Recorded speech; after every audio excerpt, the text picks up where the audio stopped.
Querida presidente Dilma, irmão e amigo Lula, a ministra da Cultura Marta Suplicy, que está lá no canto.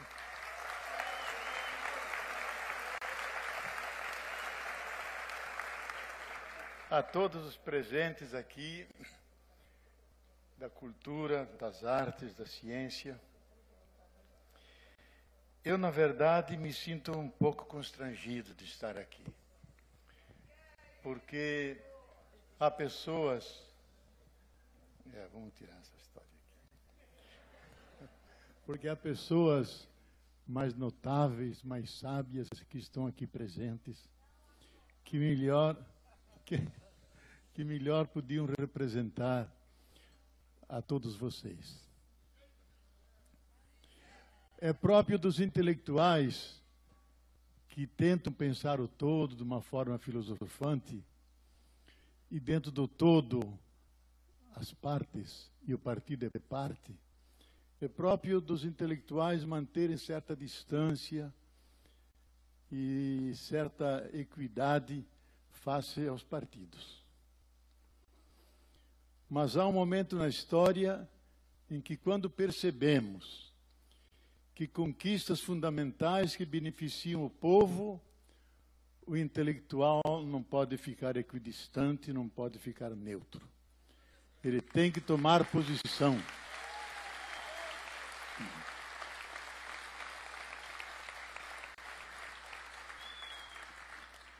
E é por isso que estou aqui, em outras partes do país, apoiando a candidatura da Dilma Rousseff.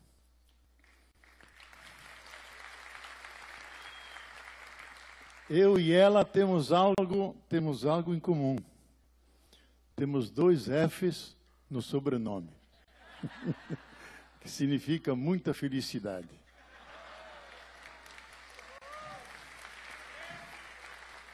Mas há uma diferença.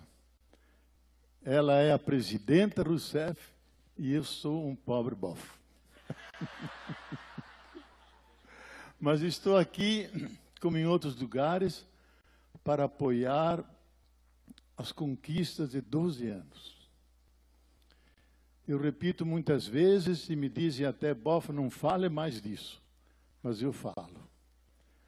Porque com Lula e Dilma, com o PT e aqueles que estavam organicamente ligados ao povo, fizeram uma revolução pacífica, democrática, que nunca houve no nosso país.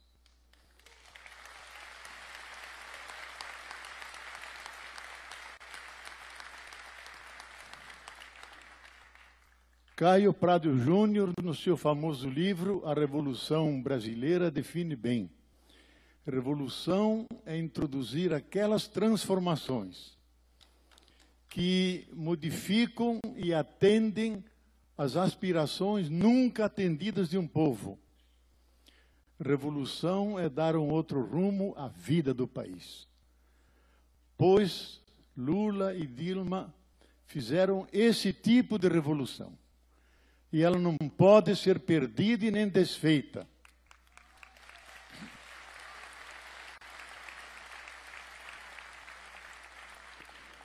Porque não houve simplesmente uma alternância de poder. Houve uma alternância de classe social.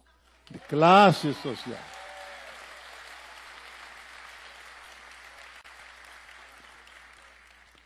Aquele que durante séculos estavam à margem, considerados jecas tatus, óleo gasto, oprimidos, que tinham o seu lugar determinado à margem, esses conseguiram se organizar.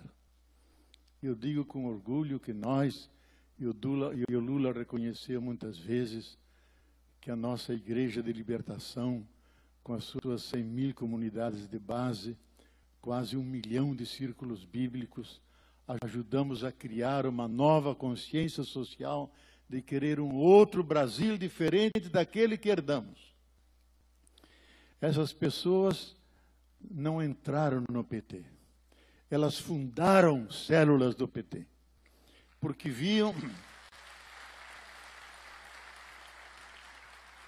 porque viam o partido uma forma de realizar no dialeto cristão os bens do reino, que significa a justiça social, que significa o respeito à dignidade dos direitos de todas as pessoas, que significa mais igualdade para todos.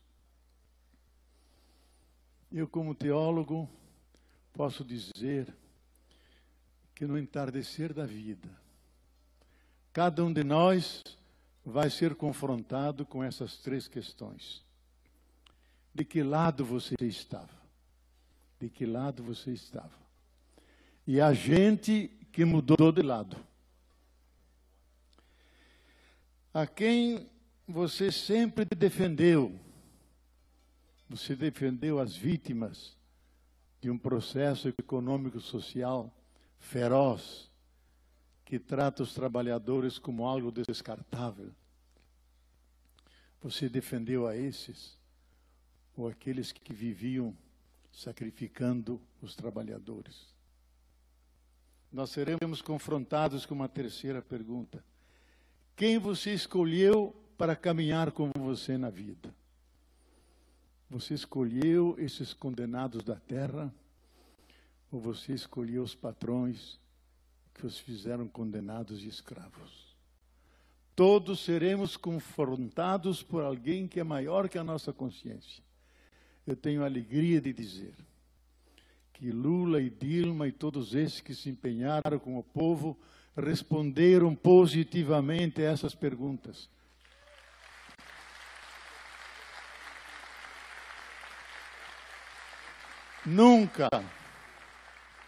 Nunca mudaram de lado. Então, essas conquistas de 12 anos, que agora correm risco, devem ser assumidas por todos nós e devemos lutar para conservá-las, para aprofundá-las, para enriquecê-las e completá-las numa trajetória que nos leva a um bom caminho. O rumo estará certo. Ele pode subir e descer. Podemos encontrar pedras no caminho. E dessas pedras podemos fazer as bases de uma catedral. O caminho pode ter desvios, mas a direção é certa. E o que o PT e os seus ligados ao povo fizeram nesses anos todos foi apontar essa direção certa com os benefícios extraordinários que vieram para milhões de brasileiros. Então, essa revolução deve ser continuada, consolidada, porque ela nunca aconteceu antes na história. Um filho da tribulação, um sobrevivente da grande tribulação dos brasileiros, chegou a ser presidente. E ele conseguiu uma sucessora que levasse avante com a mesma fidelidade, com o mesmo entusiasmo de amor, compaixão com aqueles que são vítimas, e criar planos, projetos que enriqueceram a dignidade e a autoestima do povo brasileiro. Então, todos esses projetos que melhoraram as escolas, as universidades, os centros de pesquisa, as escolas técnicas que profissionalizaram mais de 1 milhão de pessoas, tudo isso deu um rosto novo ao nosso país e fez que ele avançasse. Nós conhecemos a experiência da queda de 2 muros. Em 1989, o Muro de Berlim, e no ano 2000, o Muro do Wall Street, onde o grande sistema, no coração dos países centrais, mostrou toda a sua fragilidade. E ele não consegue sair da crise que ele mesmo criou. E nós, com Dilma, com Lula, conseguimos atravessar essa crise, sem desempregar, mantendo um crescimento, mesmo que fosse pequeno, quando lá fora há mais de 60 milhões de desempregados e com crescimento pífio, às vezes nulo e até negativo. Isso é um evento de magnitude histórica que deve ser reconhecido. E isso se deve à determinação da presidenta Lula, que continuou o trabalho do Lula. Opa! É bom, é bom.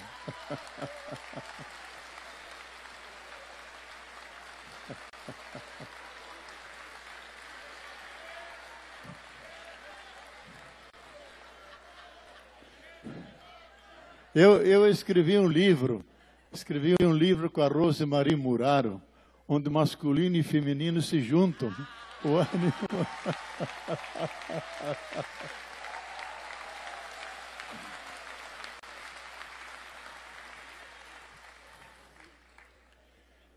Então, o que eu quero dizer que é um desafio para a nossa geração, e nessa eleição, manter essas conquistas, vencer para aprofundar, para avançar, para iniciar um novo ciclo de mudanças que serão benfazejas e boas para a grande maioria do povo brasileiro.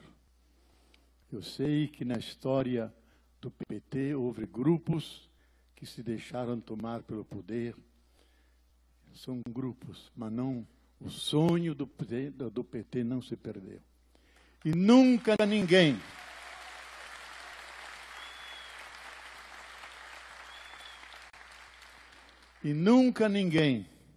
acusou minimamente a presidenta Dilma por algum ato de corrupção. Ela não deixou aprovar nenhuma medida que não fosse benéfica para o povo. Resistiu, lutou. Essa firmeza e essa determinação é o point d'honneur da nossa presidenta. Isso nós temos que louvar, temos que apoiar e queremos que ela seja reeleita. Há pessoas que estão por aí como projeto político lançando borboletas fantasiosas, mas esquece de plantar as flores para que as borboletas venham.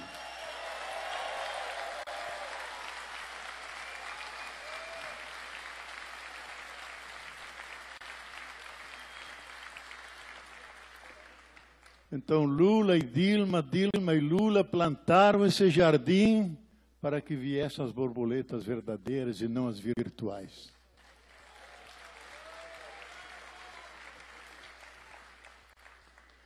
Eu quero ir terminando. Uma sociedade não vive sem um sonho, sem utopia. Se ela não tem utopias, ela se afunda no brejo dos interesses pessoais e corporativos. Uma das coisas grandes que o PT sempre teve e devemos ressuscitar é a nossa capacidade de sonho, de projeções para frente, de um país que pode ser a mesa posta para as fomes do mundo inteiro. Então temos um longo caminho a percorrer. A Dilma sabe isso. Como fazer uma reforma política, como manter a sustentabilidade do nosso projeto econômico, como manter um nível de emprego que é um dos mais baixos do mundo. Não é fazer como a Inglaterra, que vergonhosamente incluiu no seu PIB as drogas e a prática da prostituição. E com isso ela ganhou 37 bilhões de dólares. E se alguém duvida disso, entra no jornal The Guardian, de 29 de maio desse ano. Aí você vê os dados. Isso é uma solução que envergonha a humanidade. Não se faz aqui no Brasil, se faz pelo trabalho, pela manutenção dos empregos, pela busca de um desenvolvimento com inclusão, que é o projeto mais precioso que foi realizado pelo governo, tanto de Lula como agora da Dilma. E outras frentes vão ser aprofundadas. Precisamos, como está na Constituição, a reforma agrária. Viu, Pedro?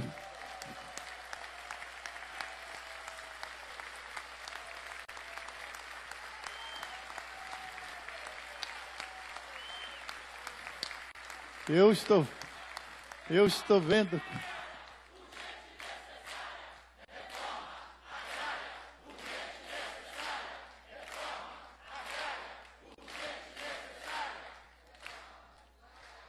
Eu estou vendo o entusiasmo do João Pedro Stedley aqui na frente.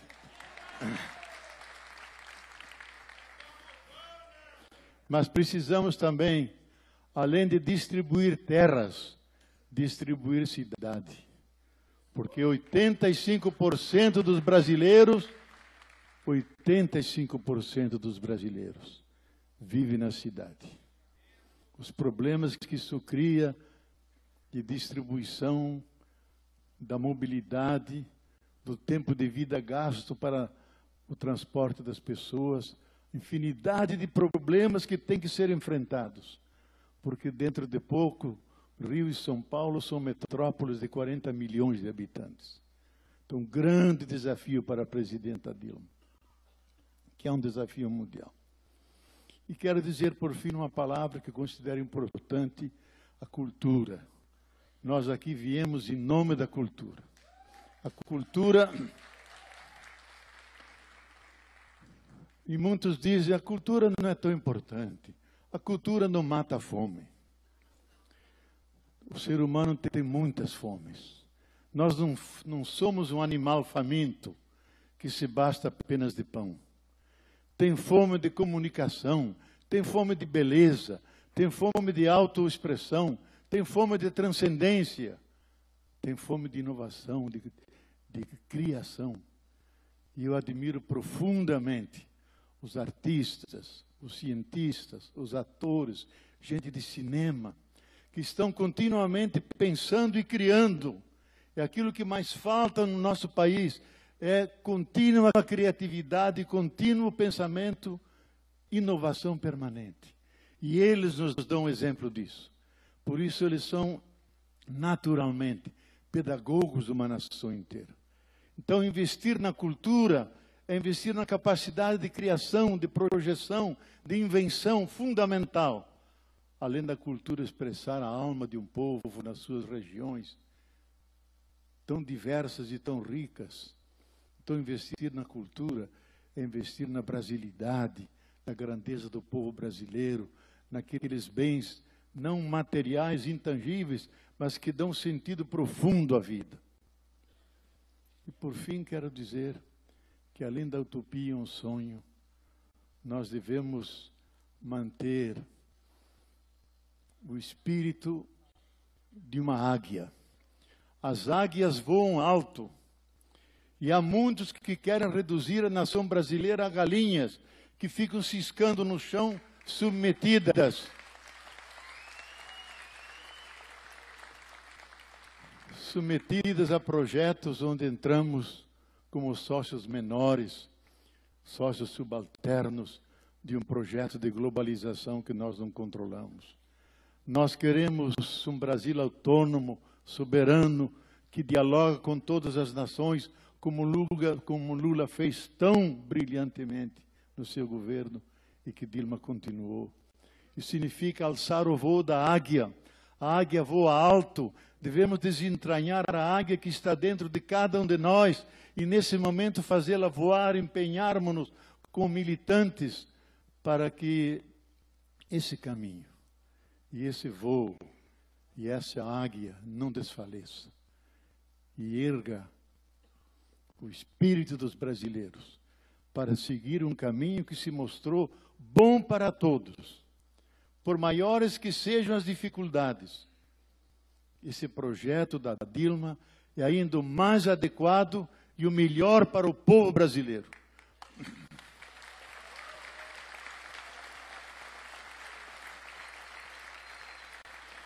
E por isso, nessas semanas que se seguem, devemos, na rua, na militância, argumentar contra o pessimismo, contra a indiferença e contra o ódio que a gente vê. Apresentar fatos, conquistas, porque essas que respondem às pessoas. Mostrar o que foi feito. E foi feito como, não como uma esmola, mas como uma devolução da dignidade daqueles que eram os mais vulneráveis e que foram integrados na nação brasileira.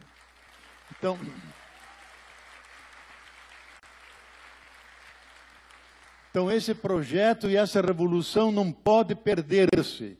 Por isso nos empenharemos todos esses dias para a vitória de Dilma, nova presidente reeleita mais uma vez. Muito obrigado.